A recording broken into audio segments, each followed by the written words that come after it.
উচ্চ মাধ্যমিক পাশ করার পর দুটো জিনিস করতে পারো। এক হলো কলেজে ভর্তি হও। সেই কলেজে তুমি যে স্ট্রিম নিয়েই ভর্তি হও না কেন, আর্টস, কমার্স বা সায়েন্স, তুমি দুভাবে পড়তে পারো। এক হলো পাস কোর্স আর হলো অনার্স।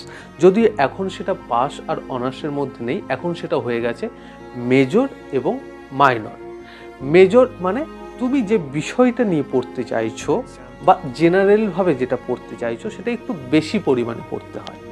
আর মাইনর মানে তুমি যেটা নিয়ে পড়তে চাইছো বা যে বিষয় নিয়ে বা যে সাধারণভাবে পড়তে চাইছো সেটা একটু কম পড়তে হয়।